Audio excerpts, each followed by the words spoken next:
महाभारत। जब भी इस महाकाव्य की बात आती है तो द्रौपदी को लेकर कई प्रश्न आ खड़े होते हैं। पांडवों के साथ उनका विवाह, कौरवों द्वारा द्रौपदी का चीरहरण, भगवान श्री कृष्ण का उनका बचाव और साथ ही कर्ण से द्रौपदी के विवाह न करने की वजह जैसे कई प्रश्न अक्सर लोगों के दिमाग में रहते हैं। इनमें सबसे महत्वपूर्ण सवाल ये है कि आखिर द्रौपदी ने कर्ण से विवाह क्यों नहीं किया। कर्ण हर मामले में अर्जुन से बेहतर थे, इसके बाद भी द्रौपदी ने अर्जुन को ही क्यों अपने पति के तौर पर चुना। महाभारत में द्रौपदी के कर्ण से विवाह न करने के कई कारण थे, जिनका संकेत महाभारत में भी है। इन संकेतों पर ध्यान देकर समझा जा सकता है कि आखिर उन्होंने कर्ण से विवाह क्यों नहीं किया। दरअसल द्रौपदी के कर्ण से विवाह न करने की वजह उनके पिछले जन्म भगवान शिव द्वारा दिए आशीर्वाद से जुड़ी है। इसके अलावा द्रोणाचार्य का वध भी द्रौपदी के कर्ण से विवाह न करने की एक वजह थी, क्योंकि द्रौपदी के जन्म का उद्देश्य ही द्रोणाचार्य का वध था।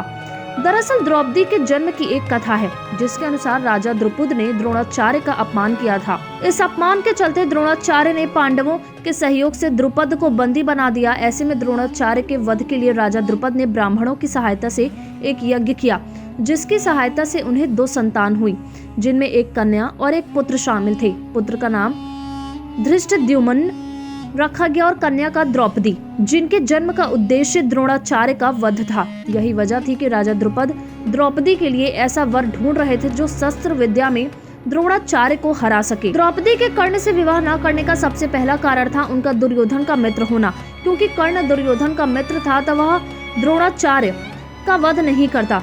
यही वजह थी कि द्रौपदी ने कर्ण से विवाह करने से मना कर दिया। द्रौपदी कर्ण से विवाह न करने की एक वजह यह भी थी कि उनकी पहचान एक सूतपुत्र के तौर पर थी। किसी को नहीं पता था कि वे कुंती के पुत्र हैं। ऐसे में द्रौपदी को अनुभव हुआ कि कर्ण से विवाह उनके अपयश का कारण बन सकता है। ऐसे में उन्होंने इस विवाह के लिए मना कर दिया।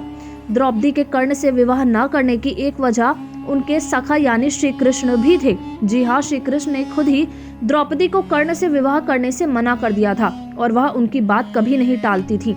ऐसे में उन्होंने कर्ण से विवाह नहीं किया। द्रौपदी के कर्ण से विवाह न करने का चौथा कारण था कि उन्होंने पिछले जन्म में भगवान शिव की कठोर तपस्या की थी। वह चाहती थी कि उनका पति धर्मों का ज्ञाता, धनुर्धर, अश्व चिकित्सक, गदाधर और भविष्य का ज्ञाता हो। जब द्रौपदी को वरमाला पहनाकर अर्जुन उन्हें घर लेकर आए, कुंती ने भूलवश उन्हें अपने 5 पांडव भाइयों में बांटने को कह दिया, जिसके बाद द्रौपदी के 5 पति हो गए। इनमें युधिष्ठिर धर्म के ज्ञाता, भीम गदाधर, अर्जुन धनुर्धर, नकुल भविष्य के ज्ञाता और सहदेव अश्व चिकित्सक थे। ये सभी भगवान शिव द्वारा दिए आशीर्वाद के अनुरूप ही थे।